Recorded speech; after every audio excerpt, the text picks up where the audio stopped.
Whereas municipal clerks continually strive to improve the administration of the affairs of the Office of the Municipal Clerk through participation in education programs, seminars, workshops, and the annual meetings of their state, provincial, county, and international professional organizations. Whereas it is most appropriate that we recognize the accomplishment of the Office of the Municipal Clerk.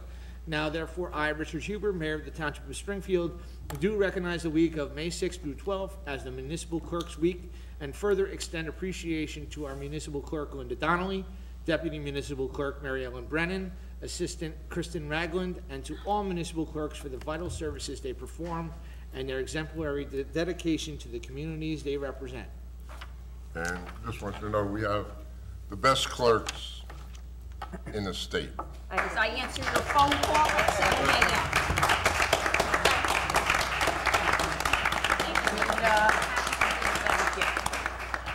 And Linda, I've known her for a long time. She runs the town. I don't care who's a business administrator. Don't say that. Linda, You'll be getting more phone calls now. Without Linda, this town would fall apart, and I mean that. Don't say that. I mean, Thank she you. does a lot. All right, next on the agenda, Memorial Day Parade. Memorial Day, Monday, May 28th, 10 a.m. The ceremony is at Veterans Park, followed by a parade to the high school.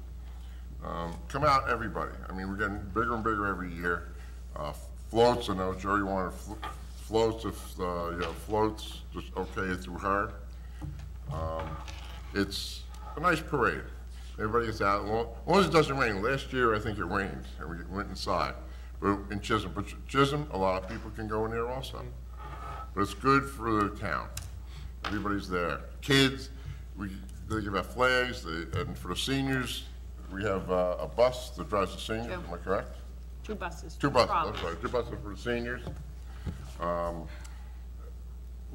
It's just nice to get everybody out together. And then the Elks at the high school give out hot dogs, and then there's usually, I know at least 1 or 2 baseball games right there. I don't know how many there are gonna be, right at the field. Anybody can go to the turf field and watch that. The kids enjoy it. And the veterans are there, and we should honor them. So I hope to see everybody there. I'll be there. All right. National Association of Letter Carriers. Stamp Out Hunger Food Drive. That's Saturday. This is Saturday, May 12th. And we'll put cans out by your mailbox? Yes. Put cans out by your mailbox. They will collect them as if they don't have enough to carry. But they will collect them, and they will try and put a dent in hunger out there. All right.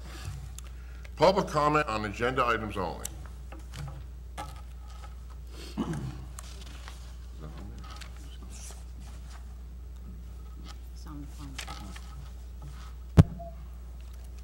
Clara Horelic, 1 South Derby Road.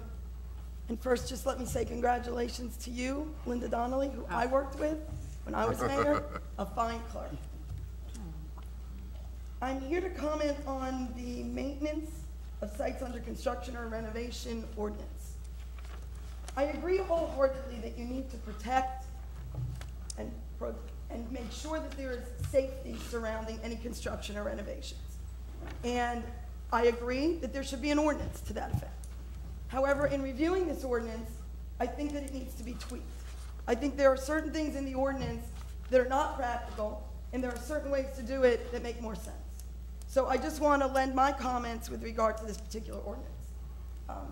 I think that it's always problematic, and I respect Sam Mardini immensely, but it's always problematic when there's a lot of discretion given to whether it be the town engineer, whether it be to any other public official, to make determinations as to what should be, who should be fined, when things should occur, when things shouldn't. I think that there are very distinct ways that you can take some of the discretion out of this and make it serve the purpose that you want. And let me state what I'm talking about. It seems to me that one of the things that we fear is that kids in particular are going to be attracted to these sites.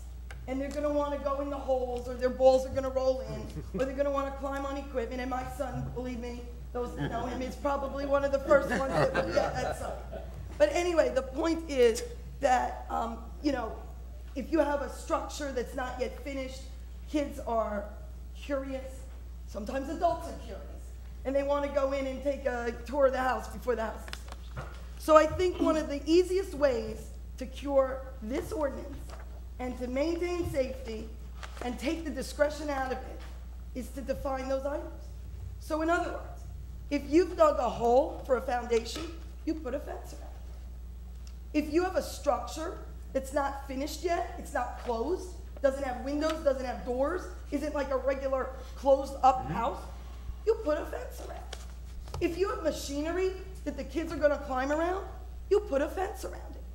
But the concept in this ordinance that you are going to take, for example, a subdivision, and you are going to put a fence around the entire subdivision, when there is a distinct possibility that houses are gonna get built one at a time, that people are gonna move in one at a time, are you going to have people that are buying near $1 million homes living in prison?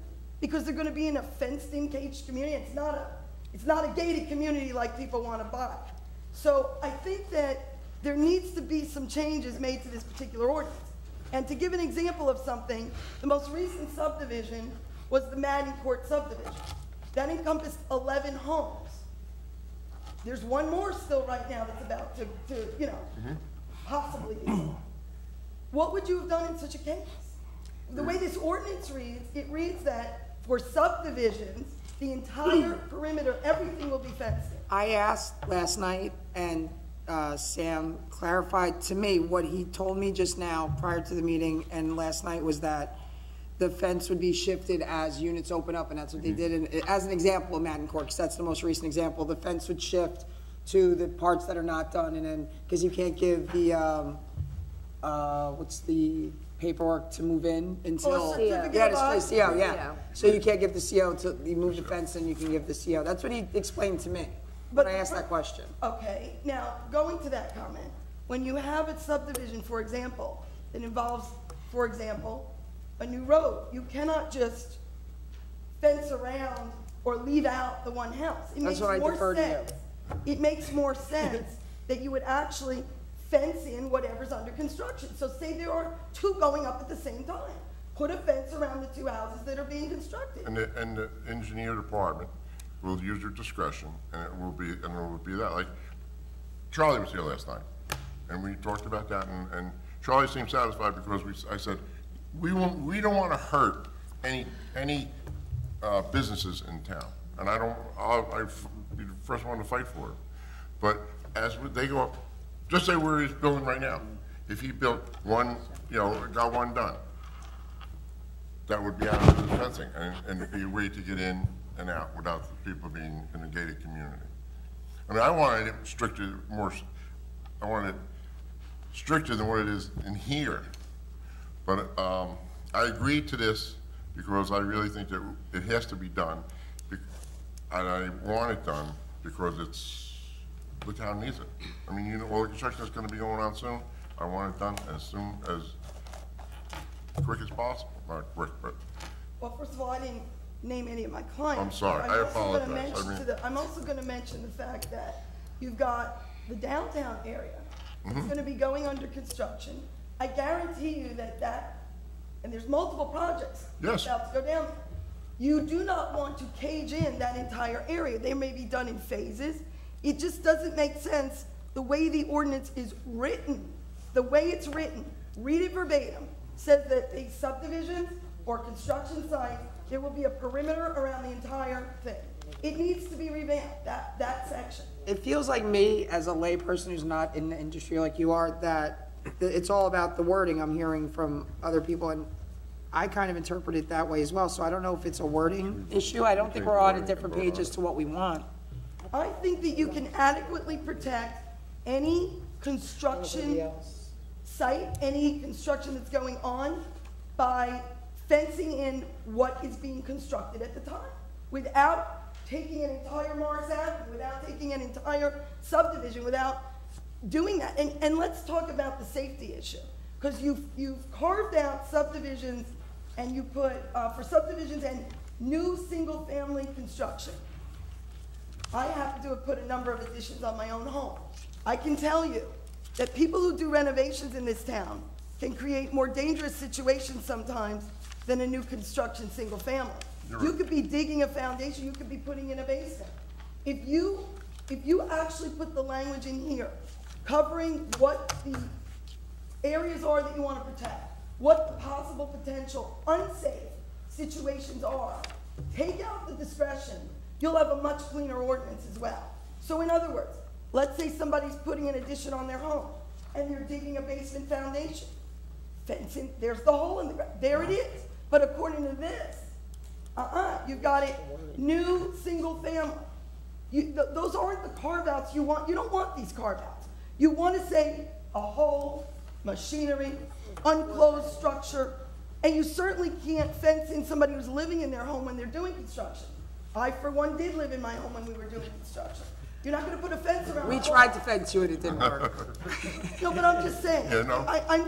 I'm agreeing that you need an ordinance. Exactly. I Just the am word. agreeing It's that the the word. safety is first and foremost and a priority. I'm saying the way this is written is going to lead to problems down the line. And it's also really, honestly, I mean, you want to be somewhat builder-friendly because in the end of the day, all of this nice new housing that's going up is enhancing the township of Springfield. And those were my comments on the actual, this section of it. Now, just going to the fines, I just wanted to make a comment with regard to that. And maybe it's the lawyer in me, but I'm a firm believer in due process. And I can tell you this. I have no objection with the fact that on first violation there's notice. I think that's very fair. And if your priority is taking a situation that's unsafe and fixing it as fast as possible, what better way to do that than to put somebody on notice and give them notice? However, with regard to 8 hours, let's just say somebody found a violation at 8 p.m. at night. 8 hours ends at 4 a.m. in the morning. Those are still all dark hours. You may not even reach that person. I mean, I think 24 hours is a reasonable time frame. I don't. I'm That's just giving my right. comment. But I also think, first of all, I've seen gates left open. In the business that I'm in, and I see it, I do it in the city. You get fined right away. There's no thing. And they will put a stop work order right on there. I'm sorry, 8 hours is generous. They wanted more, and I said, no more than 8 hours. I wouldn't go more than 8 hours. Well, actually, I don't think 8 hours is fair, but if you had to move off of 24 hours, at a minimum, 12 hours would at least give some daylight hours for somebody to actually cure a problem that they may not even be able to see. And as far as the fines themselves, you know, I looked up before I came here, I was looking at our general ordinances, and I was looking up some of the things that are out there that are also safety concerns. For example, hazardous material problems, sewers. You've got ordinances surrounding all of this, solid waste. None of them have fines this time. If you leave a gate open, you're going to get fined $1,000 a day. I mean, realistically speaking, there are things that go on in this world that are far worse than if a gate accidentally got left open, excuse me. And I think that these fines are really off the wall to a certain extent, with no notice to boot.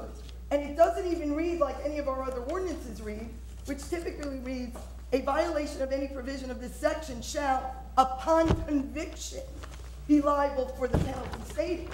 I mean, this is almost, the way this is written and the way it reads, is that you've given full discretion to the engineering department or the police department, who I respect immensely, but even when they issue a sign or they give out a ticket, you go to court.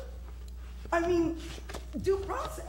I think that the way this is written, it sounds like, well, you're immediately going to get fined $1,000 a day, and you don't even get your say to be able to say, wait a minute. Oh, I don't agree with that. No, you're not.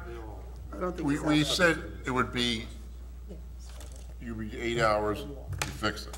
Then the next time, we'd give you 8 hours again. We're not just gonna go and say, you're gonna just fine $250. You know things like this are written to wake up the contractors. Yes, it is. I'm sorry, it's staying there. I disagree with you. Rich, with all due respect, from a legal perspective, Yep. when you write an ordinance that's going to stick. You write an ordinance that's gonna hold up in court. You write an ordinance that's going to be able to be read in black and white and not be ambiguous. So you're trying to scare builders. I mean, if I was on the other side of that dais, which I have been, I would want to be somebody that, okay, you did something wrong, builder, you're gonna be held accountable. But my goal isn't fresh out of the gate or the fence to, you know, make it such that just to put a new addition on a house or just to build a single family house in this town, you could go bankrupt.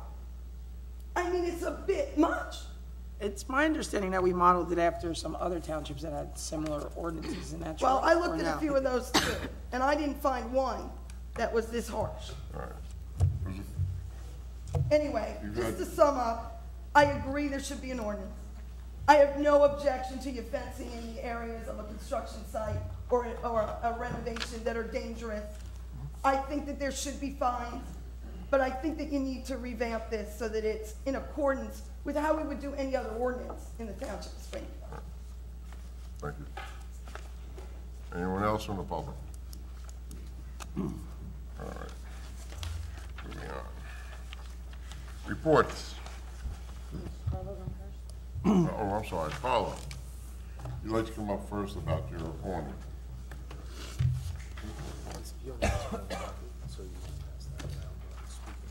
Solid. That's what he wants to do. Sorry I couldn't make it last night. Not playing. I spoke to Chief Cook briefly. I know you had some questions on the proposed shed that we were going to put in the back of the firehouse. So basically, just touching on what it is, and I did just supply him with a photo of what it would look like. It's a steel structure. It's going to have the New Jersey certified rating of, so basically any steel shed has to have a rating of 35 PSF for snow weight and a 105-mile-an-hour rating for hurricanes. The shed we're looking at actually doubles it. It's at 65 PSF. It's all steel truss construction, and basically, if you had to envision, you'll see them sometimes at airports and whatnot. It's a carport, literally roof, open siding. There's nothing else under it. The main reason for that is the 4 staff vehicles, the 3 fire vehicles and 1 OEM vehicle are always parked there. There's a cell tower that the birds are always on. In between them breaking the spikes and bringing the berries, their droppings are all over the parking lot and all over the cars. It's not 1, it's 6, 7, 8 droppings per car per every 2 days, and it starts to take a toll on the paint. We take a lot of pride in our vehicles. We hope they last a long time, and so with that being said, I reached out to the company that provides the cell service over there and was negotiating with them to provide some sort of coverage for the vehicles, because they understood the whole heart of the problem. There's another solution where they could paint on a chemical that actually made the birds sick, but it was kind of a double-edged sword. If the bird gets sick, it's just going to do that. So it was, so we came up with some drawings. I reached out to a company that does the ports in New Jersey, South Jersey. They're actually built in Carolina and shipped up here. An architect from, I believe, Stanford, New Jersey, actually certifies it. So it will meet every construction code out there. It gets anchored into the concrete and the pavement of the firehouse. The location is directly behind the firehouse, the first 4 parking spots on the far side. As if you come behind the firehouse, if you're looking to the back of the firehouse, it's to the left. And like I said, it's an open structure, just the roof. 4 vehicles will park under there, and all steel construction. Carlo, I have a couple questions. Is that the size of that we were informed it was a canopy, not a shed. Is that adequate space for the area that's being affected? It's only, yeah, the 4 vehicles that they're there all the time. They're around the clock parked there in between service. That's the only 4 spots we're going to put this, what you call a shed or a carport, actually. And what's the life of this shed? Oh, this should be at least a 20-year piece. It's steel. It's Oh, I- steel. Okay, because I think that was an Yeah. issue last night too, of how long that structure will last. Yeah, we're without gonna having keep it to very replace it. neutral gray, just kind of there. It's not gonna, it's gonna be opened, and it's basically to keep everything from falling on it. Between that, the birds, the berries, the bird spikes come off the tower left and right. It's kind of, it took a toll on the vehicles. Do we have anything? But, you know, Good. but it will meet all Okay. specs. All right, thank you. Okay, and then Chief and I talked about the budget. I didn't know if we should bring it up or move down the road once the budget's done. The Or, budget, the budget's not in place yet. okay, We can't vote on the budget, you know, we can't say anything about the budget. okay, All right? okay, good enough. Thank you. Thank you. Thank you, All right, Chief. thank you. Good to see you back, safe. Yes, thank you. All right. We're gonna go with, reports now, finance. I'd like to make a motion to approve the total amount of payroll vouchers from the period of April 25th, 2018 through May 8th, 2018 for $2,021,809.96. I second. Committeewoman Stampoulis? Yes. Committeeman Capadis? Yes. Deputy Mayor Dubois? Yes. Committeewoman Vasallo? Yes. Mayor Huber? Yes. Minutes and reports, I move to adopt the workshop and executive meeting minutes of April 12th, 2018, and regular meeting minutes of April 13th, 2018, as emailed. I will second that. all in favor? Aye. Aye. Aye. Was I here? I missed one. Wasn't I? we're here. I was there, okay. Any absents? Any, okay. Municipal budget. I'd like to make a motion to adopt Resolution 2018-134.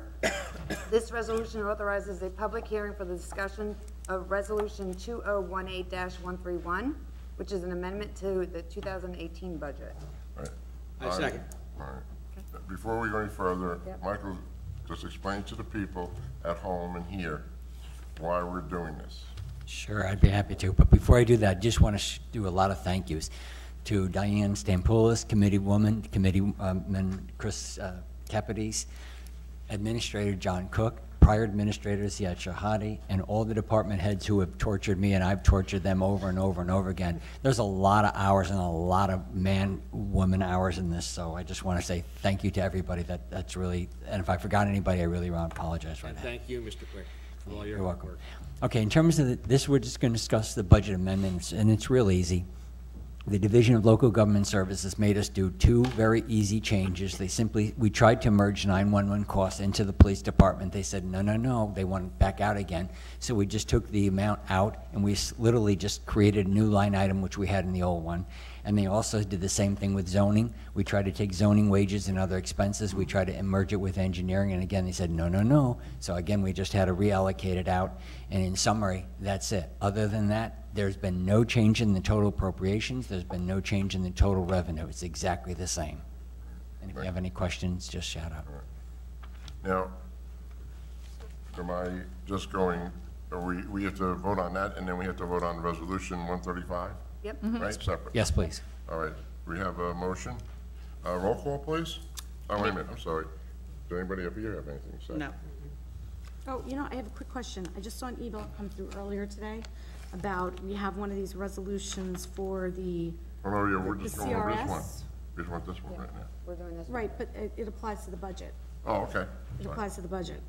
Yeah, That's why I'm asking. okay. This professional services contract, Yes, right, I saw that earlier, right before I came to the meeting. yes, Is that written into the budget somewhere? yes. Okay, and what are those, what is the expenditures for those this particular? Is it a vendor or is this a lobbyist? Which one is that? CRS.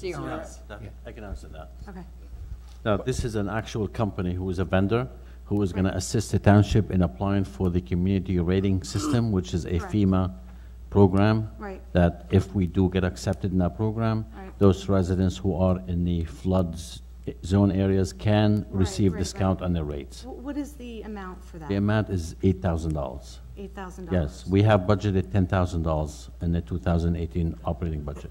And from what they said, and Sam last night, if I'm wrong, Tommy, they will not go over, they can't go over 8,000. In other words, they could put in 200 hours, they will not go over the $8,000. Yeah, this amount is not to exceed. You know, Okay, all right? okay. Okay, Committee, roll call. Committeewoman Stampoulis? Yes. Committeeman Kapidis? Yes. Deputy Mayor Dubois? Yes. Committeewoman Vasallo? Yes. Mayor Huber? Yes. I'd like to make a motion to adopt Resolution 2018-135. This resolution adopts the 2018 current budget for the Township of Springfield. I second. Roll call? Committeewoman Stampoulis? Yes. Committeeman Kapidis? Yes. Deputy Mayor Dubois? Yes. Committeewoman Vasallo? Yes. Mayor Huber? Yes. Thank you, everyone. Thank you. Thank you, Mr. Thank Clerk. you. Thank you, all that were involved with it, I do appreciate it. All right, ordinance, second reading? None. Oh, first, I'm sorry, first reading. Okay, ordinance 2018-12. This ordinance amends Township Revised General Ordinance, Chapter 12, Section 12-1, by adding a new subsection regarding construction and renovation site safety and fencing. I make a motion to adopt ordinance 2018-12 as read by Madam Clerk, to be publicized in the local source on May 17, 2018, with a final hearing on June 12, 2018. I second. All right. Discussion up here, am I correct? Yes. With the committee? So, No public hearing at this. Maria, do you have anything? Chris? No. Okay. I think I said enough in the last 2 days. Diane? I'm good. Okay. All right, roll call. Committeeman Kapidis? Yes. Deputy Mayor Dubois? Yes. Committeewoman Stampoulis? Yes. Committeewoman Vasallo? No. Mayor Huber? Yes. Ordinance passes on first reading. Okay. Ordinance, The next ordinance we have is the sewer ordinance, but I didn't have it in time to put it on the agenda, so it's in the packets for the public, though. Ordinance 2018-13. This ordinance amends Township's revised general ordinances at Chapter 20, updating certain provisions, adding sections regulating sewer connections, and requiring certain inspections to help reduce unwanted inflow into the sanitary sewer system. have a motion? I make a motion to approve ordinance 2018-13 as read by Madam Clerk, for publication in local source, May 17, 2018, with a final hearing on June 12, 2018. I second. All right, discussion? Anything? Yeah, really quick, because I was not here last night. Sam, can you just give a high overview of this? I read through it. I just want to make sure what I understood by this ordinance is correct in terms of flow rates from the RDSA. Yeah, no, this Okay. ordinance revised our current ordinance as to what is allowed to be inputted into our sanitary sewer system. And the Rahway Valley Sewers Authority, which is the receiving agency for our sanitary sewer flow, required the township that we upgrade our ordinance so that to prevent any clear water, rainwater, surface water from entering the system, and to mandate a little stronger rules pertaining to illicit connections such as direct sump pump connections or French drains or whatever. So that's basically what it is. Is this a direct reaction because of our flow rates, or? Yeah, this is in reaction to certain flow exceedance rates after heavy rain events, and there are many different things we are doing. Some RVSA had requested us to do, which is this ordinance. Other we are doing just to make sure where the problem is coming from, and Right. and so we're doing sewer investigation. It's called inflow ongoing. infiltration, which Correct. is yeah. But this is one item that the RVSA required, and Mr. Dowden and I have been working on this for a long time, and we think we have an ordinance that will satisfy RVSA and will not put extra burden on the township. Okay, thank you. Chris? Nope. No. Good. Okay.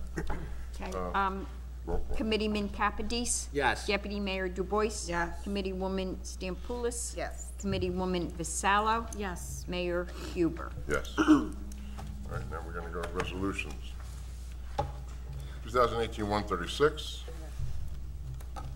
2018-137, 2001-38, 2001-39, 2001-40, 2001-41, 2018-142, 2001-143, and 2018-144, 2018-145, 2018-146, and 2018-147. I'm going to pull that. You're gonna pull 147? Yes. Okay, 147. Okay, can I have a motion?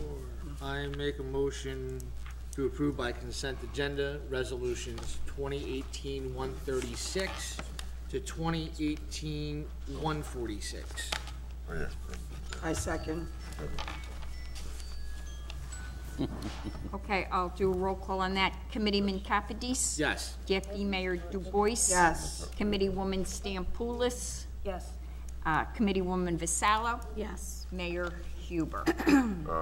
Yes, I'm sorry. I'm sorry, I don't know if I can even do this, but I've been thinking about the ordinance we read 5 minutes ago, the 2018-12.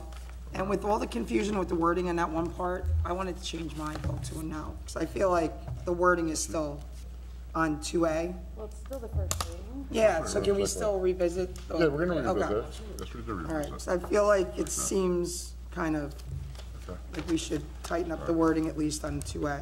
All right. Okay. All right, 2018-147, do you want? Okay, 147. 2018-147, this resolution grants the township support to the traffic restrictions proposed by the NJDOT with respect to the project fronting Mars Turnpike, Morris Avenue, and Cleveland Place in the township of Springfield. Discussion? I think this deserves a vote. I don't think it should be by consent agenda only. I was gonna pull it, but anything? I would like to see the, at least the traffic report, this traffic study that was done. Yes. Wasn't this done during the planning board meeting that we held for this particular applicant? We had somebody come up and testify for that Yes, particular there traffic was- study. yes. I was actually on the board last year, and we had an individual, actually not just an individual, but a group come up, and I believe Ms. Stampoulos was present as well, correct? Correct. During that meeting? Okay. So is there a question in regard to this? Because Well- I believe that passed. I brought it up yet last night that I said, a lot of the studies was done, I feel, in the summertime and things like that. Oh, I know you had an issue with this, okay. I'm not Well, gonna change your mind on that, but I know you did. And, you know, It was approved, everything that was presented to the planning board ethically needed, was. But I passed just felt muster. there should be a traffic at 4:30, 5 o'clock in the afternoon on Morris Avenue, because I've been there and I can't move.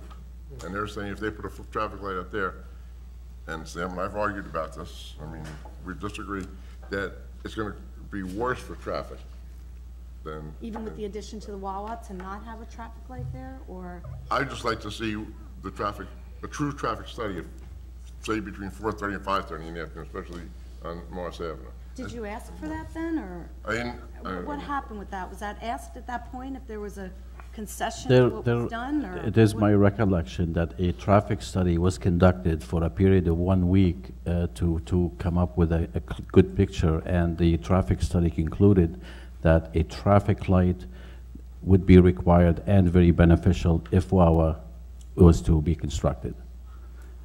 And I believe our police department have also looked into this, and I do believe that they are in support of our traffic light. And what times were those traffic studies conducted? They do it during 8-hour periods, so whatever. Entire work. Yeah, so they do it during rush hour morning and rush hour afternoon.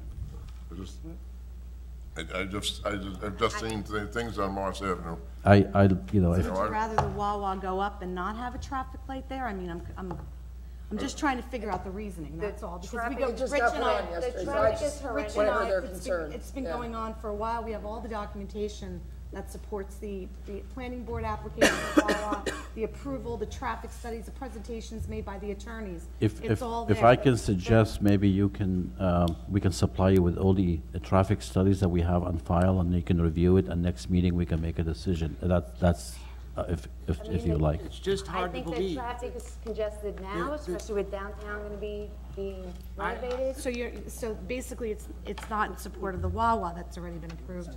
Well, it's the down. That's what that is, It's it's not the downtown, light. It's 24, it's 78, it's the shop right now. I mean, So you are looking, I'm what, to against not have, a light. you're against the Wawa being there, I believe, that's what I'm well, hearing no, I think the tonight. light is gonna make the situation worse. Do you know how many people are, and I'm just letting you know, how many people are gonna be in and out?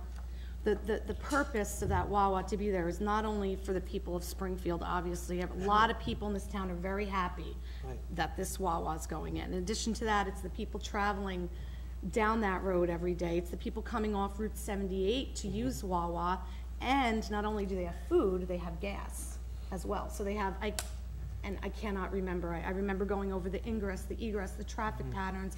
I remember talking about the gas tanks that are gonna be there in the front of the structure. I believe, and I'm just letting the benefit for, the benefit of the public, and I spoke about this the night that I was on the planning board, is that we have so many cars traveling down that road to begin with. We're going to be adding an additional structure of Wawa. We're going to be having a Chipotle on the other side. I cannot for the life of me understand why would we revisit this unless it's the determination of this board to say that the Wawa should never be there. But I do know, and I was there that night, that it was approved. So it's either you don't want the Wawa there and you're trying to stall something because you don't want the traffic light there, or you understand that with the structure and the increase in traffic coming through ingress and egress out of Wawa, that it's imperative. And we had somebody testify to that fact. Somebody that represented the Department of Transportation, I believe. Sam, am I correct on that? No, that was the professional that the applicant had hired, Correct. the engineer. And I believe that was his prior experience, if I Correct. again, correct. the So, traffic so that's the reason why they had to bring in No, the somebody to traffic study say, was traffic performed by light is professional. needed for this. So I'm just so, after all of this time, trying to understand how the light would be an issue. I can understand your arguments if you were to say, hey, Maria, you know what, the light's not needed there because it's gonna back up traffic further down the street. But we're adding two structures, which increases the flow of traffic to that area tremendously. That's already been there for the past 25 years. And we already have a traffic light that is 10 feet down the road, so I can't imagine are having people another coming in- traffic light in I would just 10 like- There's minutes. people coming in and out of that structure, the ingress and egress. That is exactly what we spoke about that night. We covered those facts that night. Well, I was on the planning board at that time, but I'd like to get the rest of the studies, all the studies. You're on, wait, you're on with me at that time, or? No, I wasn't on the planning board at that time. Right, I wasn't. So I'd like to get all the studies. but you're on the township committee with me. Yes, I was. Okay. I'd like to get all the studies, give everybody a copy. and Absolutely. we can go over that, and we can go over that. I'd like to table this till next meeting. Well, need a motion to table. Do we have a motion? I move to table, what's the number? I closed my. 147. 147. I move to table 2018-147 until the next. Do I have a second on it? I guess not. All right, well, I can second. Roll call? I'll second it. Roll call? On the tabling of this Tabling. ordinance. Okay. Deputy Mayor Dubois? Yes. Mayor Huber? Yes. Committeeman Capadis? Yes. Committeewoman Stampoulis? Yes. Committeewoman Vasallo? No. Okay, it's tabled. Game we're playing with our residents. Here we go again. Okay. All Not a right. game, it was added It's to a the agenda game. at the last minute last Do night. your due diligence. And I don't know Do who your added due it to the agenda. diligence. We I don't even know. I don't Who know. did? I don't know who All right. did it. How is this added, who added this to the I agenda? don't know. At 6:30 last night. Discussion? Who? 6:30 last night. Who added it to the agenda? Discussion and action items. I mean, I guess Compared it's, to the resolution, it came in through the normal course. There was nothing special about this. but somebody had to have added it if they were interested in the particular. All right, discussion and action items. Accept the resignation of Patty Lynn as a member of the Board of Health. I'll second that.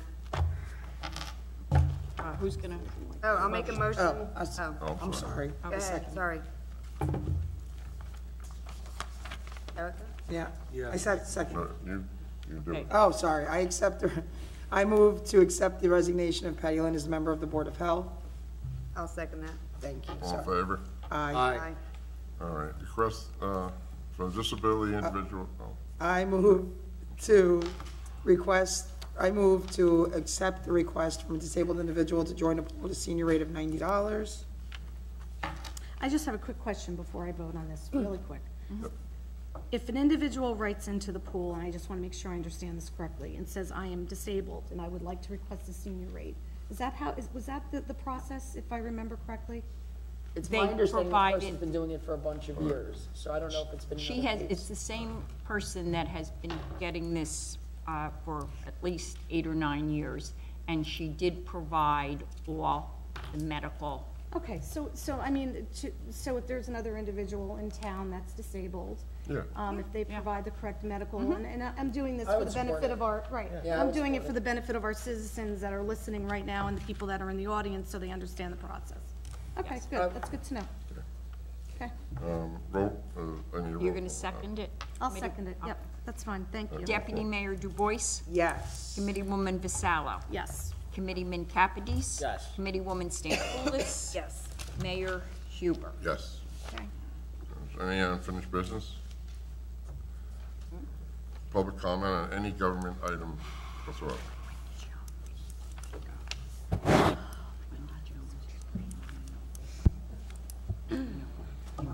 You have to get taller. Mike, Our LeBron James. Mr. Quick, can you please help her with the, Yeah, no, I got Running it. Special for the. Yes, Wendy Jones, 158 Milltown Road, Springfield, New Jersey.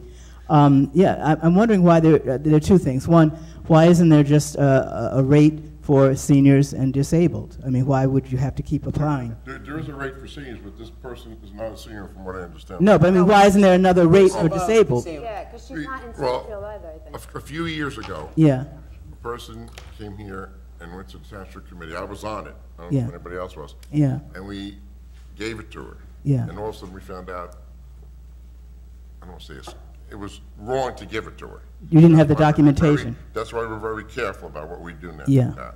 Because it wasn't right to give it to her. okay. No, what I'm saying is that there should be, you can get a disabled or a senior, but disabled, you have to, present your documents or whatever. But I mean, it should already be there. The disabled person shouldn't have to apply for a senior thing. There should be a one that's for disabled. I've never thought of it until we had this conversation, Yeah. and I don't know the legalities and things, but Yeah. it's something I will look into going Okay. forward and ask. I don't know. I don't Yeah. have an answer. Okay, it just, I mean, Process in Yeah, I'm town, not sure, but- if you meet these requirements and. Yeah. you But know, through the recreation, we can look into that. yeah, I mean, it seems to me very easy, because it would be there already, Okay. Something to look into. I don't have an Yeah. answer, but it will be. Okay. And the second thing is, I wanted to know what was happening with our information about the proposed Pilgrim Pipeline, the 12 points, the resolution that we wrote up. What's happening with that? When is it going to get on the agenda? The lawyer is working on that. You're working on it now? Yes, that should be ready by the next meeting. Okay, all right, I'll be back. No. We miss seeing you here, Wendy. Yeah.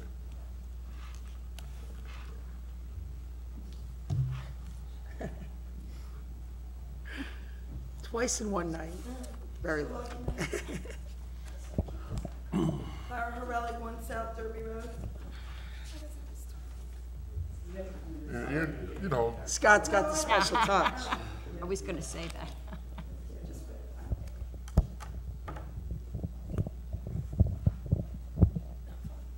Just return, Clara Horelic, 1 South Derby Road, Springfield. Just returning one more time to what was discussed earlier by me with regard to that ordinance of maintenance with construction sites. For those that will reconsider the language, I appreciate it. For those that may not be decided as yet, I hope that you will consider the fact that there are valid points being made here. And there were 2 more that came to my mind when I sat down. One I neglected to mention by mistake earlier, which is there's a section in here not just about fencing, but about dirt. And I think it's very important to point something out regarding the dirt. I agree we don't want to see our roads covered in dirt. However, when you do construction, there is the soil conservation requirements that people have to abide by, which is overseeing a site. In addition to that, I've seen landscapers in this town putting down mulch, putting new gardens, doing whatever, and leaving dirt all over the place. And I stand here and I say, if you're gonna go after certain people regarding dirt, then maybe you better consider who you're going after concerning dirt. Obviously, if you have a construction site, like it or not, sometimes there's gonna be a little bit of dirt in a heavy rainstorm or something that's gonna flow out. I've seen people's homes that have their little fancy gardens where the dirt's coming down the street. There's no construction there. So I don't know necessarily that the dirt section belongs here, or if it does, I think that if there's a little dirt on the street and someone's gonna get fined, God knows what kind of a fine, that we need to look at that element as well. We talked about it last night, but I know it's not televised, so I think Sam cleared that up. Would you mind? I can address that. Yeah. We're not talking about dirty water coming out of a construction site. We are talking about clumps of soil that is generated from a construction site.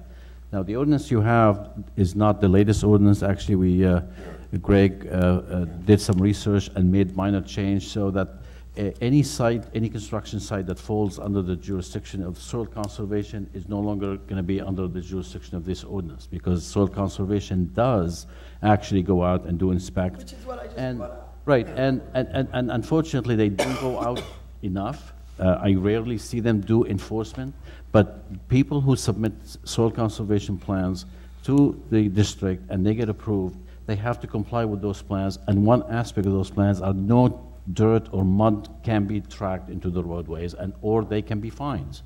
Now, as far as other people tracking dirt and debris, whatever on the street, we do go after these people under the nuisance ordinance, so we go after these people. But we're talking here about mud coming out of construction site. And as I said, that is addressed now because it removed it from this ordinance because it falls under soil conservation.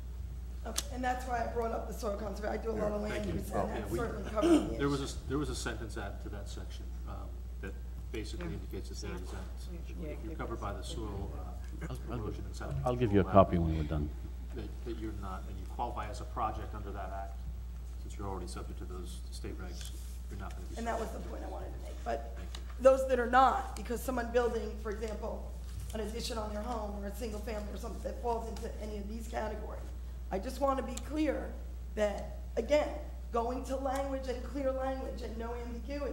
If you're talking about clumps of mud, then, maybe it should read the way you want to interpret this ordinance, rather than it being subject to such subjective discretionary interpretation. And that's what I saw throughout this entire ordinance that becomes problematic. A hole in the ground is a hole in the ground. Mud clump is mud clump. But when you're going to start analyzing who gets $1,000 a day fine because there may be a trail of some mud, I mean, that's pretty serious. And when you talk about you want to scare builders, you're going to scare residents. That's what you're going to do. Because there's a lot of people in this town that are not necessarily, quote unquote, the builders, that are doing a lot of new construction. All you have to do is leave up one wall, and it's not new construction, it's renovation. And there's all these fine lines legally, under new home ordinance, things like that, where, well, who's this going to apply to? You can't have it when you have the same situation for renovation that you do for new construction, but one falls under this ordinance and one doesn't. You still have the same problem. You still have the same safety issues. So I really think those that didn't think about considering to revamp the language should reconsider that. Thank you. Thank you. I just want to make a comment just in support, because I know this was discussed earlier. I know the city of Westfield has an ordinance that is actually tougher than this township ordinance, which I have a copy of, and that ordinance does require fencing the entire construction site all the time there's construction, which I have a copy of. Could you just forward that to us? Absolutely, Thank you. absolutely. Anyone else from the public or any government thing? All right. Seeing none, we're going to executive session. Okay. Resolution 5818, whereas Article 6 of the Open Public Meetings Act provides that a public body may hold a closed session, and whereas the Township Committee will during this meeting enter into discussion of the following matters: personnel, Township Administrator position, whereas the matters to be discussed in closed session are to remain in the strictest of confidence by all Township Committee members in furtherance of their fiduciary duties to the Township. Now therefore, be it resolved, matters discussed at this meeting will be released to the public when the reasons for discussing and acting upon them in closed session no longer exist. Motion? Anyone? I move to go to executive session. I'll second. All in favor? Aye. And we will not be taking No, any no action when we come out. That's all I just said. All the actions in there. There'll be no action.